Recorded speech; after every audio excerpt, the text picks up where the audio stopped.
Hi there. So our lesson today is about permutation. So without further ado, allow me to give to you the goal of our lesson today.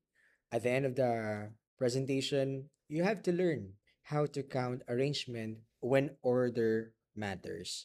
So let's define what a permutation is. It is a way of arranging things in order. Like when you have ABC, it is not the same as CBA. So magkaibang bagay yang dalawang yan.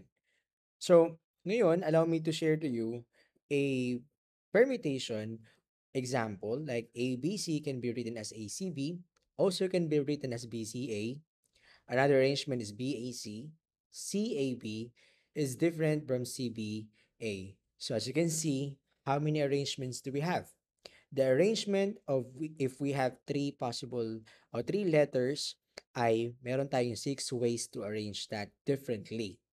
Okay? And that is how we do the permutation. So you have to understand what a factorial is. A factorial is to find how many ways we can arrange n in different items. So we multiply these things downwards hanggang sa ma-reach natin C1. So ano bang ibig sabihin yan? For example, you have 3 factorial. It can be written as 3 times 2 times 1. So when you multiply 3 times 2 times 1, that is equal to 6. Okay? So that's how we do the factorial. So 3 factorial is equal to 6. Okay, can you try this one? 5 factorial.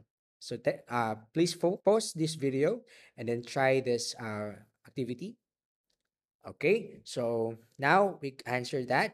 5 factorial is the same as 5 times 4 times 3 times 2 times 1.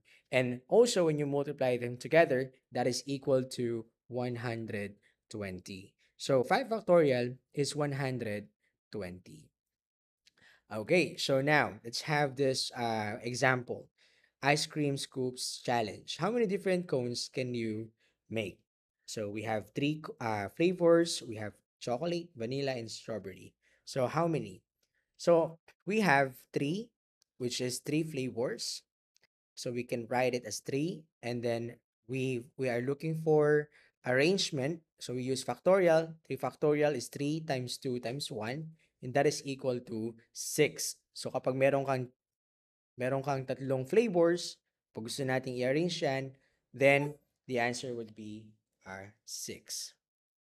Okay, so now let's have this particular problem, password maker. So we use 4 digits, and then we have 1, 2, 3, and 4.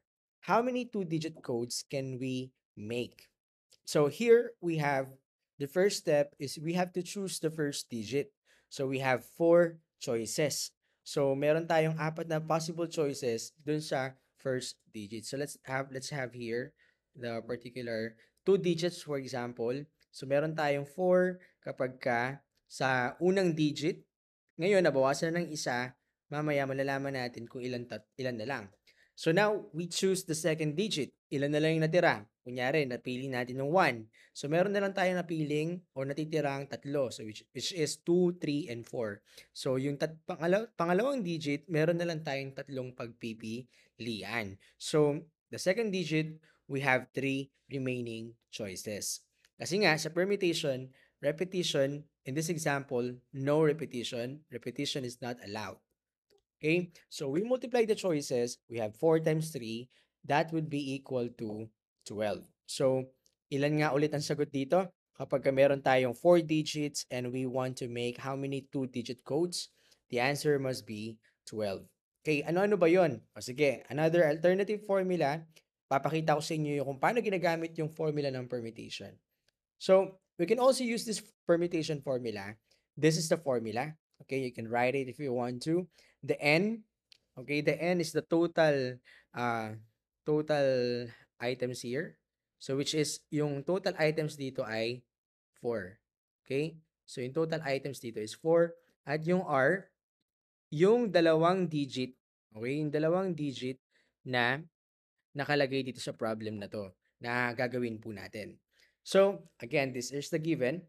N is equal to 4, which is the total digits. R is equal to 2.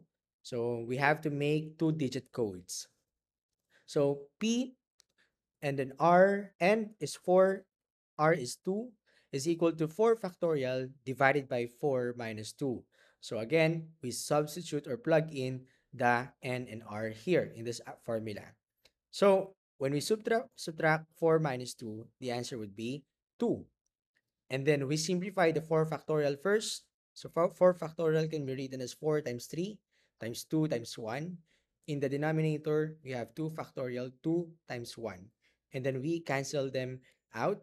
Okay, this one, tinanggal ko to, si 2 at saka si 1 because when we divide them, the answer must be 1. 4 times 3, the answer would be 12. Okay, same with our answer earlier. So ano-ano nga ba yung mga codes kapag meron tayong dalawang digits, kapag meron tayong 4 digits na total?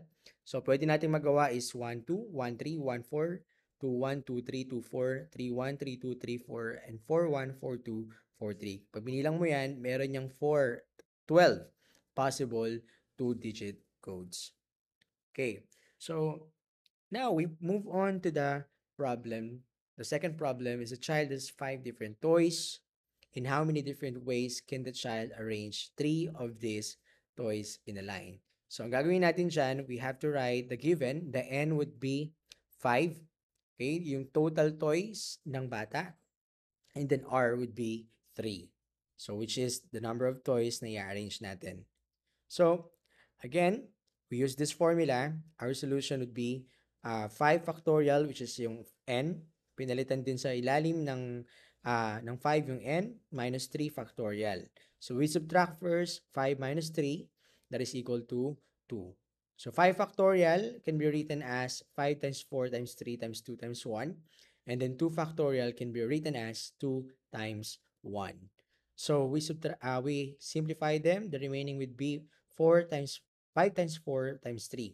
When you multiply it, so the answer must be 60. So, ibig sabihin, there are 60 possible ways to arrange the 5 different toys kapag gusto mong i-arrange ng 3 toys at a time.